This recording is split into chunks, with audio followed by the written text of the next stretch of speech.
Ilia quit on his stool, almost took Justin out in the second round. It looked like he had really tried to finish Justin, and then Justin started landing bombs in the third round. Ilia had slowed down quite a bit. Justin had him down with his two hands and just smashed a knee into his rib cage. You could see him go like that, and that was the end of the round. The end of the fourth round, Ilia quit on his stool. Both of his eyes were swollen shut. His nose was up. He'd taken so many punches to the face. That was the greatest fight of all time. You know, I'm a giant Ilia Topuria fan as well, and I think he'll be back better than ever. And I think sometimes a loss is like one of the most important things a fighter can ever have, because they realize like you can be beat, and you need to know that you're a human. You need to know that you can't just throw caution to the wind sometimes. You just engage in these wild scraps. Sometimes you have to be a little bit more tactical. Sometimes you got to realize like you can't take everybody out, and that's the case with Justin. Like, couldn't take him out, and he almost did in the second round. Got real fucking close.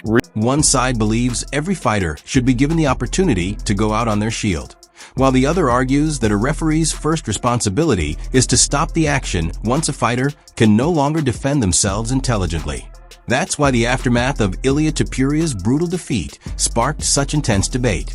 Fans throughout the MMA world continue to argue over whether the fight should have been stopped sooner, or if the referee made the correct call at the right time. That's when he reacted, and he must have said no more. I mean, he wanted to continue to fight, let the guy go. So he sits in the corner, tells his cornerman he can't see. And then he's got the doctor doing the eye test, and the doctor's saying no. It's like, oh, this fight's fucking over. But then they let him continue. But I don't know who threw in the towel in the fourth. It's almost like Goddard said, the fight's fucking over. His brother said we're going to keep fighting, and then he looked into his brother's eyes, and then he waved it off. Ilia literally could have walked off and been champ. If Ilia, when he hit him with that liver shot and Gaethje kind of went down, if he would have walked off, the ref would have stopped that fight. If you get hit with those liver shots and you kind of cramp up, you can't just get up. You kind of just are there for a sec. So if he walked off and Gaethje's just laying there, maybe the ref tries to stand him up or whatever. If the action had stopped differently, the situation might have been viewed in another light. But the reason this debate has become so emotional is that fighters rarely want a bout to be ended for them. Most elite competitors believe they are always one strike away from changing the outcome, no matter how difficult the circumstances appear. That unwavering belief is part of what makes them world-class athletes in the first place. Witness probably the greatest fight of this year. Ilia Topuria taking on Justin Gaethje. Now I'm gonna start off right here. I was one who picked against Justin Gaethje.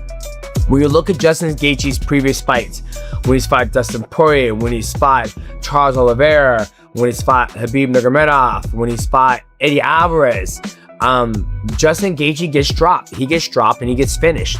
I mean, that's something that we've seen time and time again in his career. And what would make no different when he's fighting a guy like Ilia Topuria, where Ilia Topuria, what he does is he puts people to sleep. Max Holloway puts him to sleep. Charles Oliveira puts him to sleep. Alex Volkanovski got put to sleep. And you guys might hate me for this, but the best thing Justin Gaethje can do is retire.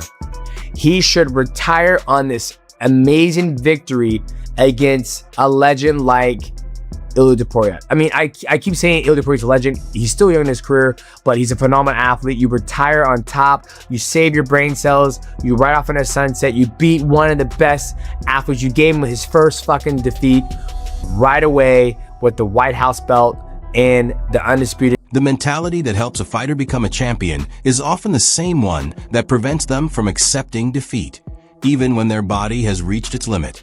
Looking back on the fight, many believe Justin Gaethje gradually took control through constant pressure. He never allowed Topuria to find a comfortable rhythm, repeatedly forcing exchanges, mixing up his offense, and building momentum as the contest went on. I'm not saying he cheated or anything. I'm just saying, I guarantee you don't want to go into battle thinking, had this huge fight with my wife. You don't want any of those thoughts in your head before a fight. I mean, Ilia Topuria, in previous fights, you could tell he always had like his family, his wife, his kids. I just watched a documentary that came out on Ilia Topuria, and he was just talking about how much he loved his girl. And that could have been his fault that they got a divorce. I wonder how much that had to do with everything. It had everything to do with everything. It's all connected. Yeah, Ilia's in the hospital. He's busted up. You know, I'm not a doctor, but his eye looked like he probably has broken orbital. I don't know that's not a fact, but I'm just assuming. And my plans for him are to go home and rest and recover and take his time. And you know, tonight was a rough night for him. I just want to make sure he's healthy and good. And Not even thinking about him fighting again. Just want him to go home and relax and rest. As the fight entered the later rounds, the damage Topuria had absorbed became one of the biggest topics of discussion. Many felt the punishment was beginning to outweigh any realistic chance of a comeback. That's where the controversy truly started. At what point should a referee intervene? Should a fighter be given every opportunity to recover? Or should the bout be stopped as soon as it's clear they can no longer defend themselves intelligently? Physically, now I don't know what the truth is, but all these reports are that he has 2 fractured orbitals and a broken nose. Just that alone, just the orbitals alone, like anytime you've got eye injuries, like anything severe with your eyes, long-term consequences vary. It's psychological. Absolutely. And your body heals. And physical. The body is resilient.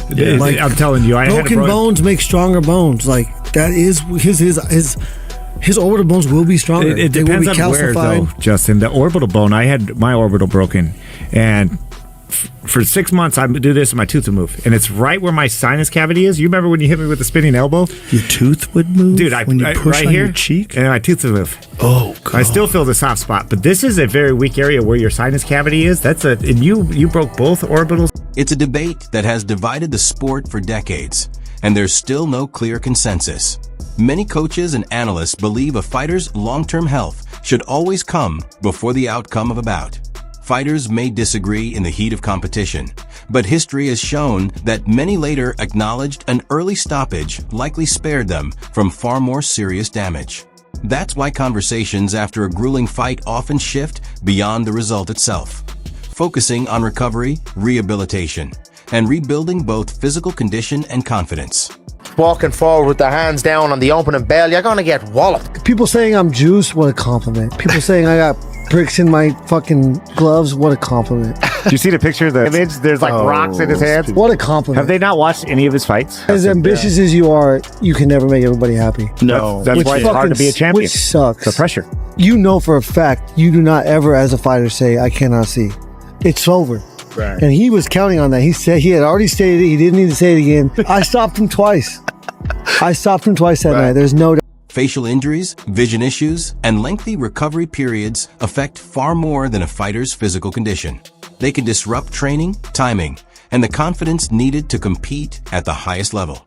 Rushing back too soon can create even greater challenges, which is why patience is often considered a key part of a successful comeback. Despite the setback, many believe this could become a defining chapter in Ilia Topuria's career.